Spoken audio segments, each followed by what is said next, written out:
안녕하세요 여러분, 3강으로 돌아왔습니다. 오늘은 좀 무거울 수 있는 주제, 하지만 정말 중요한 내용으로 돌아왔어요. 바로 학교폭력과 청소년 성범죄입니다. 학교폭력, 청소년 성범죄 절대 일어나서는 안 돼요. 오늘 그 내용에 대해서 같이 한번 살펴보도록 하겠습니다.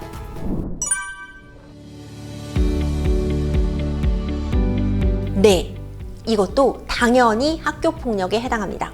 학교폭력은 폭행만 해당되는 게 절대 아니에요. 언어폭력, 금품갈취, 괜히 따돌린다거나 아니면 원치 않는 행동을 강요하게 하는 행위 등 이런 행동들이 모두 다 학교폭력에 해당합니다. 특히 요즘 원치도 않는데 카카오톡 대화창 같은데 친구를 초대해서 그 친구만 따돌린다거나 그 친구 욕을 한다거나 이런 행동을 하는 경우도 있다고 해요. 이런 것도 당연히 다 학교폭력에 해당하게 됩니다.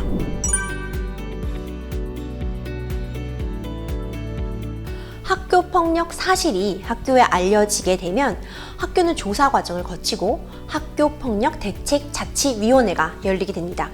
우리가 흔히 학폭위 말하는 게 바로 이것인데요.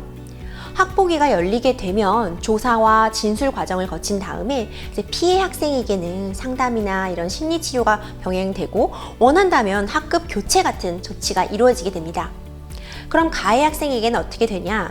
사안의 심각성이나 반복성, 가해 학생의 반성도나 피해 학생의 피해 정도 이런 여러 가지 사정들을 다 고려해서 서면 사과라는 가장 낮은 단계부터 해서 출석 정지, 심하면은 전학, 퇴학 이런 조치까지 모두 다 할 수 있죠.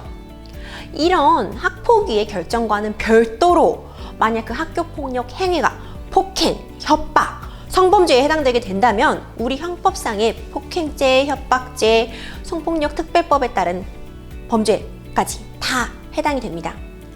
여러분은 정말 앞길이 창창해요. 어떤 미래가 펼쳐질 수 있을지 몰라요.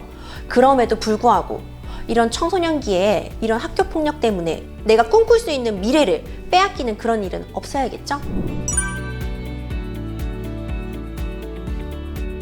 우리 형법상 만 19세 미만의 미성년자라도 만 14세 이상이라면 형사처분을 받을 수 있습니다. 다만 소년법에 적용을 받게 되는데요.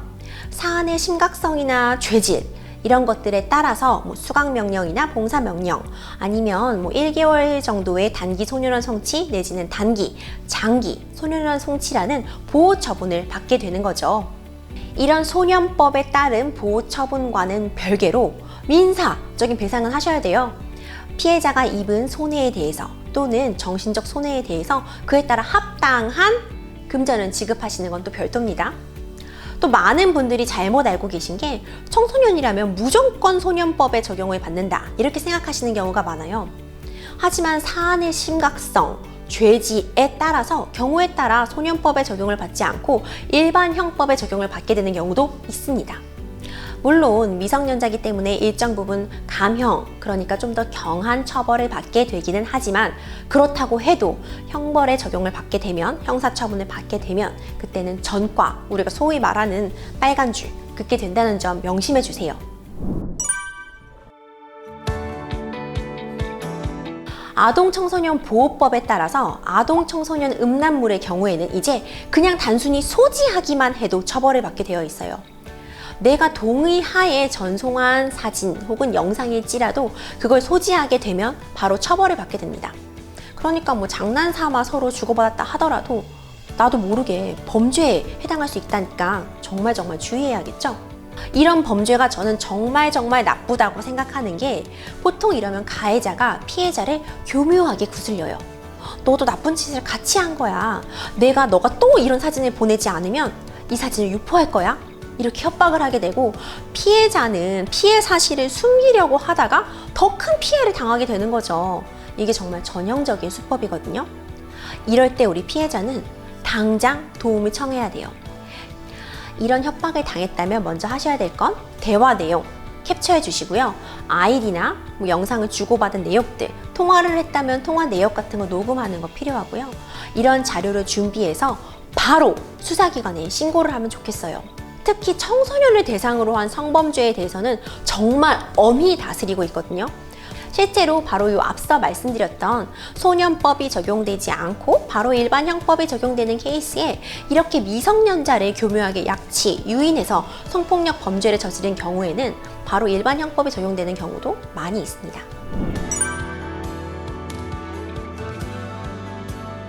성폭력처벌법 제14조 카메라 등 이용 촬영죄 그리고 정보통신망법상 음란물 유포죄에 해당하여 처벌받게 됩니다.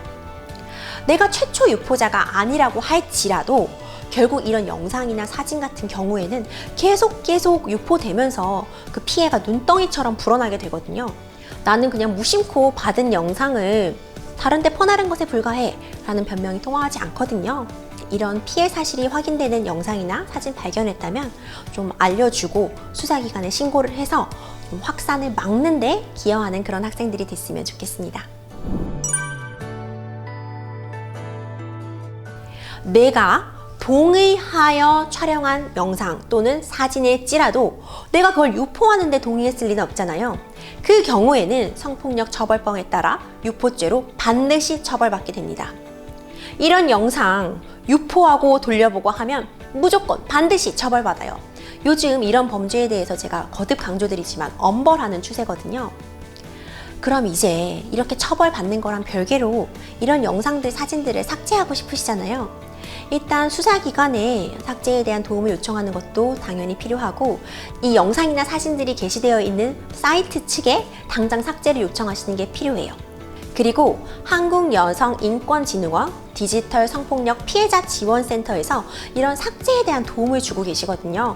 여기에도 좀 상담 의뢰하셔서 도움을 받으셨으면 좋겠어요. 오늘은 이렇게 학교폭력과 성폭력 관련된 얘기를 나눠봤습니다.